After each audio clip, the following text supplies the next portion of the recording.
All right, let's talk Cummins swap. My '08 Powerstroke is not doing good. It's the super high mileage. Um, Last time I drove it, it puked every bit of oil out of the side of it. So that was cool. I'm pretty sure I got a hole in the block, but we'll find out.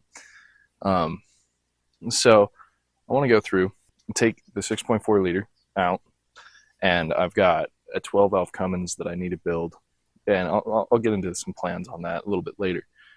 Put 12 valve in, keep the factory 5R110 transmission, and should be able to from there run any monitor system I want, like the CTS3.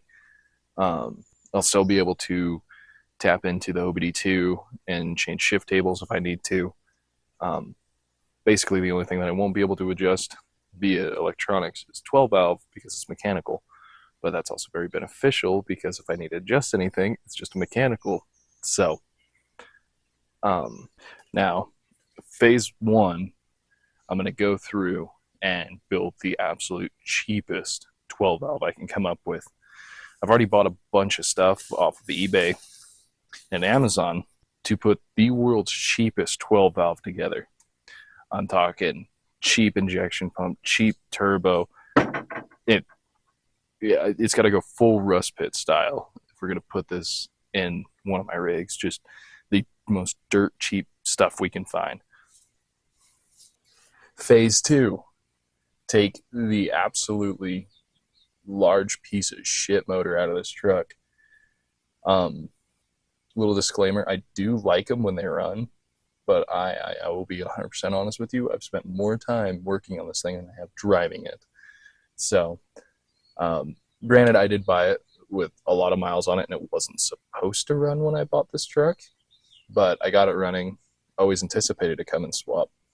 A little bit different than what my original hopes were. I was always hoping for Common Rail 5.9 instead of the 12 valve, but I'm a cheap bastard, so that's how I ended up getting the 12 valves instead.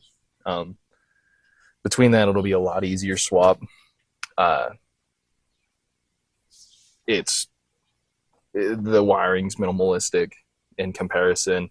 I don't have to run any other. I've seen other people run second ECUs with it to run the common rail.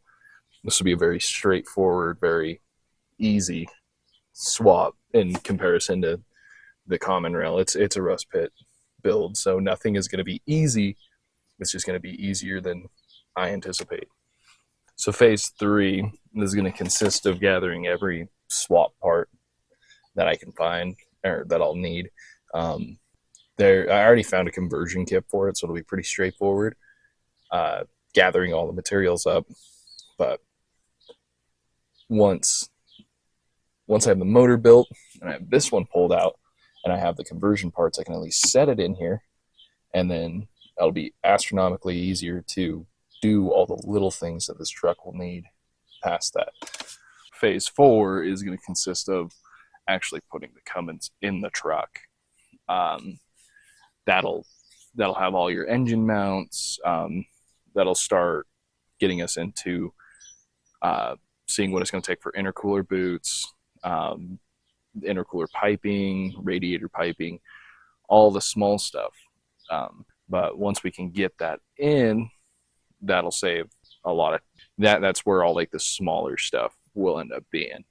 So we'll be able to kind of get a better feeling for what is required to put the 12 valve into a 6.4. Because right now, I just got a motor sitting and I got a blown up truck. Phase five is going to be all the small stuff, like I was explaining. We're going to have all of your cooling, your electrical, what little there really is. Let's be honest here.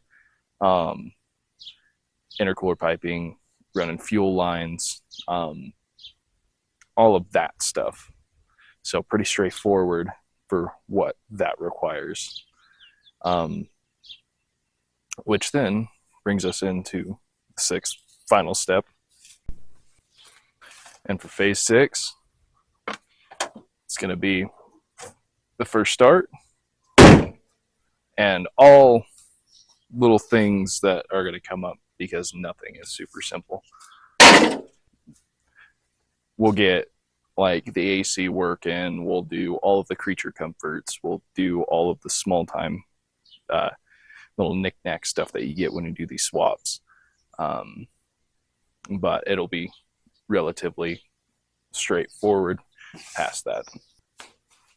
Now, you may be asking yourself, why would you want to go from the compound turbo V8 diesel that's already in the truck? You could swap another 6.4 in there for probably cheaper than doing a Cummins swap.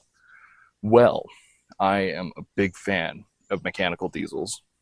My first vehicle had a straight six in it, so it only makes sense. Um, Between that and it's like cheap as hell to build a 12 valve in comparison to what you get out of a 6.4 and then have to fix when you do those repair like upgrades. Wait. So follow me along for the journey that we're going to be going through, because nothing ever goes easy for me, but I'm damn determined. So if you like the video, if you enjoyed the video, don't forget to like and subscribe so that way you can see what the hell happens to this thing. We'll be getting some more parts in soon, so stay tuned.